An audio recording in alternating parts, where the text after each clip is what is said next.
कहानी शुरू होती है धरती के सबसे ठंडे और निर्जन स्थान अंटार्कटिका से, जहां एक वैज्ञानिक दल बर्फ की गहराइयों में शोध कार्य कर रहा होता है।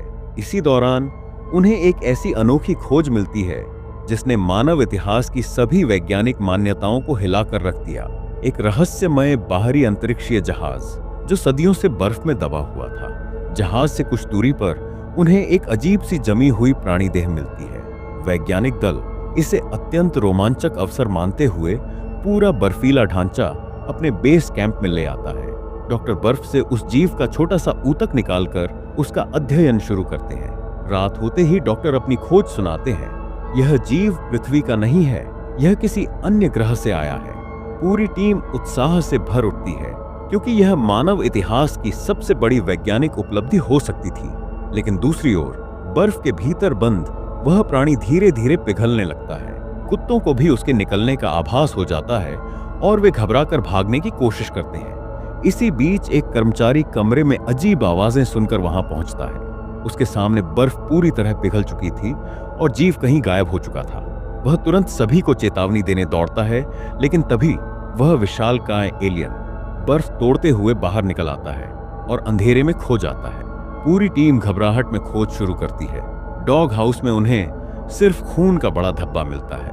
दो और कर्मचारी क्षेत्र में खोज रहे थे कि तभी एक भयानक आवाज सुनाई देती है।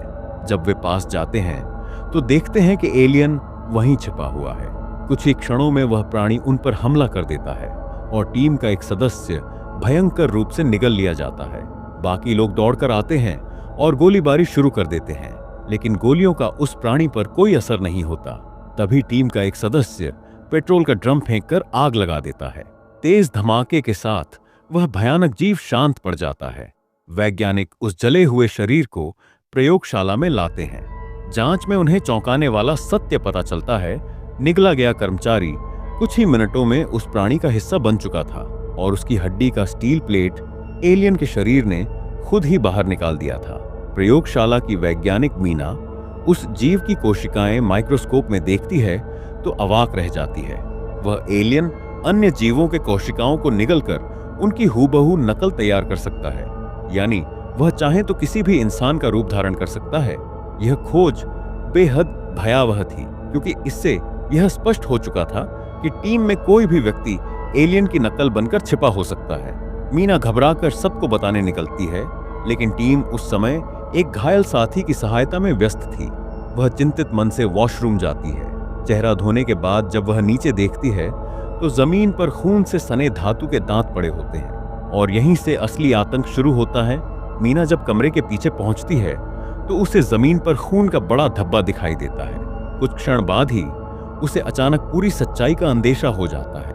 वह घबराकर बाहर भागती है और तेजी से हाथ हिलाकर हवा में उड़च रहे हेलीकॉप्टर को नीचे उतरने का संकेत देती है। हेलीकॉप्टर की पायलट भी मीना की बेचैनी समझ जाती है, लेकिन ठीक उसी समय हेलीकॉप्टर में बैठे एक आदमी के चेहरे पर अजीब सा बदलाव शुरू हो जाता है। उसका चेहरा बीच से फटने लगता है और अंदर से कई भयानक रेशेदार टेंटेकल निकलकर पूरे केबिन में फैल जाते हैं। आसमान में यह दृश्य देखकर मीना का दिल घबरा उठता है, लेकिन वह कुछ कर भी नहीं सकती।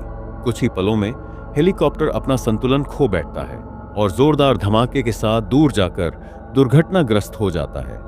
इस हादसे के बाद टीम के लोग तुरंत बचाव के लिए निकलने का फैसला करते हैं, लेकिन तभी मीना उनके सामने आकर उन्हें रोकती है और बताती है कि उसने पिछले रात रक्त नमूनों में क्या देखा था। वह सबको समझाती है कि एलियन अभी भी जिंदा है और हेलीकॉप्टर भी उसी ने नष्ट किया है, लेकिन बाकी लोग उसकी बातों को गंभीरता से नहीं लेते। उल्टा उसे आरोपित करते हैं कि वह जानबूझकर तनाव फैला रही है। जब कोई उस पर भरोसा नहीं करता तब मीना उन्हें स्टील के दांत दिखाती है। वह बताती है कि एलियन किसी भी जीवित कोशिका की नकल कर सकता है, परंतु धातु जैसी मृत वस्तुओं की नहीं। इसलिए इंसान के धातु वाले दांत वह वापस उगल देता है। मीना यह भी बताती है कि समूह में कोई न कोई पहले ही एलियन की नकल बन चुका है, क्योंकि वह जब वापस बाथरूम गई थी तब खून के निशान साफ किए जा चुके थे। इसके बावजूद भी ज्यादातर लोग उसे अनदेखा कर देते हैं और सिर्फ एक महिला लक्ष्य उसकी बात पर भरोसा करती है। लक्ष्य बताती है कि उसे पता है कार की चाबी कहाँ रखी है। अगर वे दोनों पहले पहुंच गईं तो बाकी लोगों को बचाव मिशन पर जाने से रोक सकती हैं। दोनों चाबी लेने कमरे में पहुंचती हैं, लेकिन मीना जैसे ही चाबी ढूंढने लगती है, पीछे से एक बेहद डरावनी आवाज सुनाई देती है। मीना घबराकर दरवाजा खोल भाग निकलती है। उसी समय चश्माधारी कर्मचारी जांच करने आता है और देखते ही देखते एलियन का अगला शिकार बन जाता है। स्थिति खतरे से भर जाती है।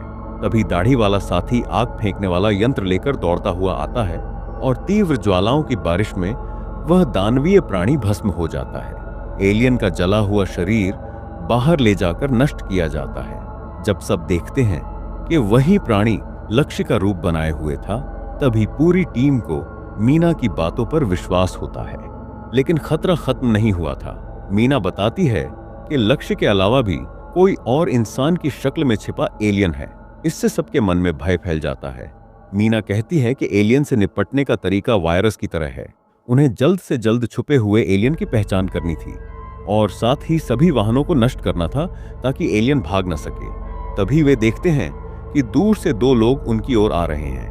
वे वही हैं जो हेलीकॉप्टर में थे, पुराना कर्मचारी ओल्ड ब्लैक एंड जैक। दाढ़ी वाला साथी उन्हें देखकर कहता है कि क्रैश से बच जाना संभव ही नहीं, इसीलिए दोनों एलियन हो सकते हैं। वह उन्हें तुरंत आग में झोंकने चलता है, लेकिन मीना उसे रोक देती है और कहती है कि बिना सत्य जाने किसी निर्दोष को मारना ठीक नहीं। सबकी सहमति से दोनों को बंद कमरे में कैद किया जाता है। तभी नई मुसीबत आ पड़ती है। प्रयोगशाला में आग लग जाती है और सारे टेस्ट उपकरण जलकर नष्ट हो जाते हैं। यानी अब पहचान करने का कोई वैज्ञानिक तरीका नहीं बचा। तभी मीना बताती है कि उसके पास एक और उपाय है।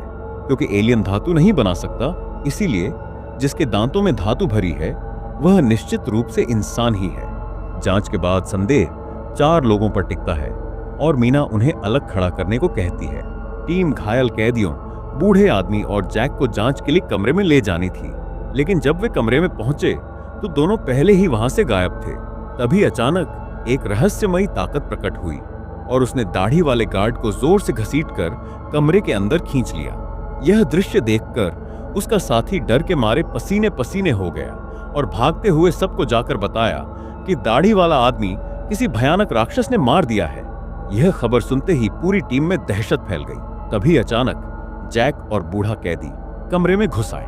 दोनों पक्ष एक दूसरे पर घूर रहे थे। वातावरण बेहद तनावपूर्ण था। कोई भी पहले हमला करने की हिम्मत नहीं जुटा पा रहा था। तभी गोल्डन हेयर वाला आदमी भड़काने लगा और गुस्से में एक भारी दाढ़ी वाला आदमी फ्लेम थ्रोवर लेकर सामने दौड़ पड़ा, लेकिन बूढ़े कैदी ने उसे पल भर में मार गिराया। उसी समय उसके हाथ से फ्लेम थ्रोवर गिरा और गैस लीक होने से अचानक धमाका हो गया।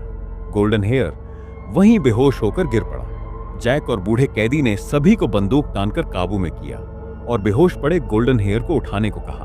अब यह साफ हो चुका था कि दोनों कैदी राक्षस नहीं है, लेकिन जैसे ही वे गोल्डन हेयर को उठाते हैं, उसका हाथ अचानक गलने लगता है और वह एक भयानक रूप में बदलकर सब पर हमला कर देता है। पूरा कमरा दहशत से भर जाता है। धीरे धीरे गोल्डन हेयर की नकली चमड़ी टूटती है और असली राक्षस सामने आता है। जैक उस पर फायर करता है, लेकिन फ्लेम थ्रोवर खराब हो चुका था और आग नहीं निकल रही थी। तभी राक्षस के शरीर से विशालकाय टेंटेकल्स निकलते हैं और कुछ ही सेकंड में कई लोग मारे जाते हैं।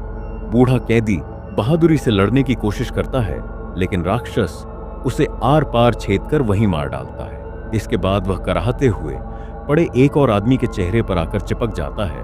उससे एक अजीब तरह का संपर्क बनाने लगता है। इसी बीच एक महिला साथी फ्लेम थ्रोवर ठीक कर लेती है, लेकिन आग चलाने से पहले ही राक्षस दीवार फाड़कर भाग निकलता है। सब बची हुई लाशों को जला देते हैं और महिला तथा जैक मिलकर राक्षस को खत्म करने की योजना बनाते हैं। दोनों सावधानी से आगे बढ़ते हैं। तभी अचानक राक्षस खिड़की फोड़कर अंदर कूदता है और जैक पर हमला कर देता है। जैक जान बचाने के लिए रसोई में घुसकर छिप जाता है। राक्षस धीरे धीरे दरवाजा खोलकर अंदर आता है। जैक सांस रोके बैठा है, लेकिन राक्षस उसकी गंध सूंघ लेता है और सीधा उसकी ओर बढ़ने लगता है। उसी पल महिला साथी पहुंचती है और फ्लेम थ्रोवर से आग बरसाती है। राक्षस डरकर भागता है, लेकिन महिला उसका पीछा नहीं छोड़ती और उसे पकाकर भून डालती है। दोनों को लगता है कि राक्षस अब खत्म हो गया होगा, लेकिन तभी उन्हें पता चलता है कि डॉक्टर का रूप धारण किए हुए एक और राक्षस कार लेकर भाग चुका है। वे पीछे दौड़ते हैं और कार के छोड़े गए निशानों का पीछा करते हुए एक विशाल स्पेसशिप तक पहुंचते हैं। स्पेसशिप अचानक चालू हो जाती है और महिला अंदर गिर जाती है। होश आने पर उसे नीली चमकता हुआ एक रहस्यमयी पदार्थ मिलता है। वह पास जाती है, तभी राक्षस फिर पीछे से आ धमकता है। वह भागते भागते एक संकरे रास्ते में फंस जाती है, जहां राक्षस अंदर नहीं घुस सकता। पर कुछ देर बाद राक्षस दीवार तोड़ देता है और एक बड़ा सा हाथ निकालकर उसे खींच लेता है। जैसे ही वह मरने वाली होती है, वह अपने पास रखा छोटा बम राक्षस के मुंह में डाल देती है। जोरदार धमाके में राक्षस राख हो जाता है और स्पेसशिप भी रुक जाती है। सब खत्म होने के बाद दोनों लोग बाहर निकलते हैं और बचाव के लिए रिसर्च स्टेशन जाने का फैसला करते हैं। लेकिन कार में बैठते समय महिला को अचानक जैक के कान पर नजर पड़ती है, जिसमें वह कान की बाली हमेशा पहनता था, वह अब गायब थी। उसे समझ आ गया कि जैक असल जैक नहीं है, वह भी राक्षस बन चुका है। वह बिना किसी झिझक के उसी समय जैक को गोली मार देती है। कई महीने बाद पुलिस जांच के लिए वहां पहुंचती है। तभी एक कुत्ता दौड़कर बाहर आता है। पुलिस को देखते ही वह डरकर उस पर हमला करने लगता है और इतने में साफ हो जाता है कि वह साधारण कुत्ता नहीं, एक और राक्षस है।